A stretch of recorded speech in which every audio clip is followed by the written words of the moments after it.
Hi folks, this is Jay and hope you're okay today. It's good to see you. We're just reflecting on an article by Alvin Plantinga called Intellectual Sophistication and Basic Belief in God. This basically presents his argument in what he calls properly basic belief. That is a basic belief that you hold to that cannot be proved evidentially, but is consistent with reality. I'm just going to read to you a section of his paper.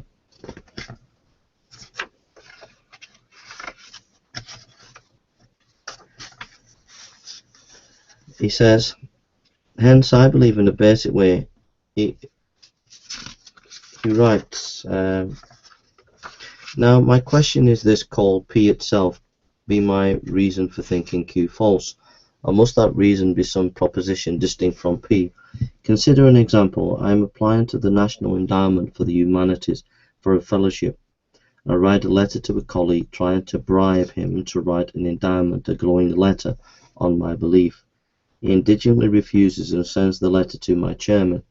The letter disappears from the chairman's office under mysterious circumstances. I have a motive for stealing it. I have the opportunity to do so, and I have been known to do so things in the past. Furthermore, an extremely reliable member of the department claims to have seen me furtively entering the chairman's office at about the time when the letter must have been stolen. The evidence against me is very strong. My colleagues reproach me for such underhanded behavior and treat me with evident distaste. The fact of the matter, however, are that I didn't steal the letter and in fact spent the entire afternoon in question on a solitary walk in the woods. Further, I clearly remember spending that afternoon walking in the woods, hence I believe in the basic way. I was alone in the woods all that afternoon, and I did not steal the letter, but I do have strong evidence for the denial of, for I have the same evidence as everyone else that I was in the chairman's office and took the letter, and this evidence is sufficient to convince my colleagues, who are eminently fair-minded and initially well disposed towards me, of my guilt. They are convinced on the basis of what they know that I took the letter, and I know everything they know. So I take as basic, but I have substantial reason to believe a defeater of 7, according to Q.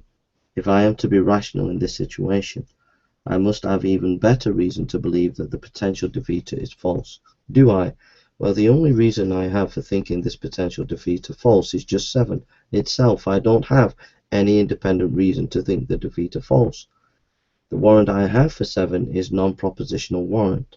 It is not conferred upon 7 by virtue of my believing that proposition on the basis of some other proposition, for I don't believe 7 on the basis of any other proposition. In this situation, it is obvious. I take it that I am perfectly rational in continuing belief in this basic way. The reason is that it's the situation, the positive of epistemic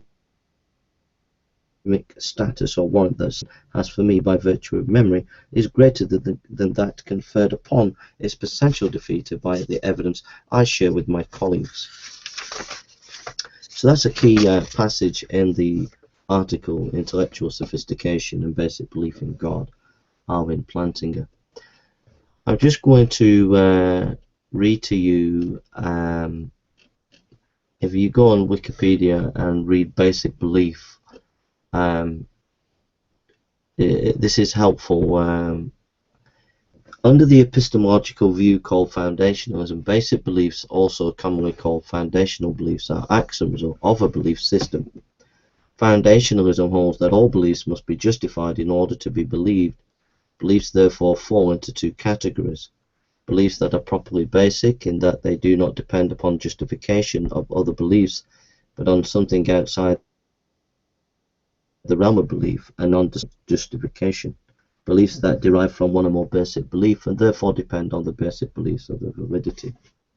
Within this basic framework of foundationalism exist a number of views regarding which types of beliefs qualify as properly basic. That is, what sorts of beliefs can be justifiably held without the justification of other beliefs. In classic foundationalism, beliefs are held to be properly basic if they are either self-evident axiom or evident to the senses empiricism. However, Anthony Kenny and others have argued that this is a self-refuting idea. In modern foundationalism, beliefs are held to be properly basic if they were either self-evident axioms or incorrigible. One such axiom is René Descartes' axiom cognito ergo sum, I think therefore I am. Incorrigible, incorrectable beliefs are those one can believe without possibly being proven wrong. Notably, the evidence of the senses is not seen as properly basic because Descartes argued all our sensory experience could be an illusion, in what Keith Lehner has called fallible foundationalism, also known as moderate foundationalism. The division between inferential and non-inferential belief is retained, but the requirement of incorrigibility is dropped. This is claimed allows the senses to resume their traditional role as the basis of non-inferential belief despite their fallibility. In Reformed epistemology, beliefs are held to be properly basic if they are reasonable and consistent with a sensible world view. Anti-foundationalism rejects foundationalism and denies there is some fundamental belief or principle which is the basic ground or foundation of inquiry and knowledge. So what are my thoughts here? Well, I think that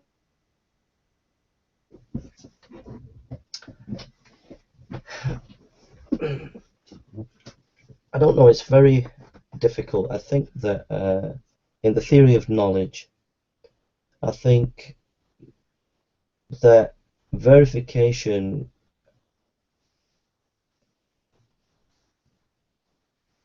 is multifaceted and multi-leveled.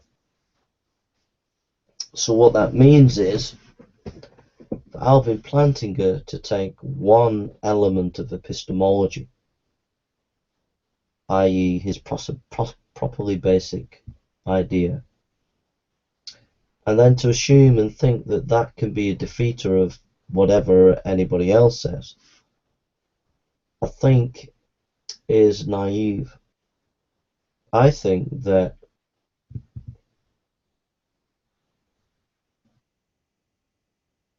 epistemology is multifaceted, multi-layered, and interdisciplinary. And therefore, if you're going to do epistemology, you have to be willing to engage on a number of complex and dynamic levels. What that means is this, that it's naive of the evidentialist to come and critique a person's position, whether there be an atheist or a Christian, and to deny the issues of properly basic belief, i.e. those beliefs that you don't need any evidence to believe, but that are basic to the foundations of knowledge. So for the evidentialist to deny these issues is very silly. On the other hand, the person who takes Plantinga's position and says properly basic beliefs are ways of defeating the evidentialist,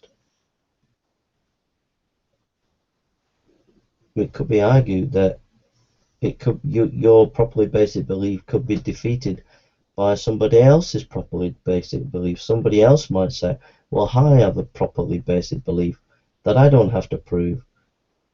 And so you're in a defeater standoff where you are just comparing your own properly basic belief. What I think's better is the more presuppositional approach, where you basically state your presuppositions and then you do an internal critique of those presuppositions, whether they're consistent with reality. But at the same time, you have an evidential approach where you provide evidences, and not only do that, but you have subjective and objective reference that you're showing that Christianity is subjectively viable, i.e. providing joy, love, peace, and these are experiential experiences that we're having that you can point to. But at the same time, there is the objective evidence, whether it be scientific, whether it be historical, in the defense of Christianity. So in the top and bottom is, I think that Alvin Plantinga comes from the analytical philosophy tradition. I think he says some good points against the kind of sophisticated epistemological atheist. But I do think that he needs to think, as do his opponents, on a multiplicity of level and interdisciplinary thinking concerning epistemology. Those are my thoughts. So I would say that rather than say properly basic beliefs, I would say my presuppositions are more consistent than somebody else's worldview. That's how I would state things.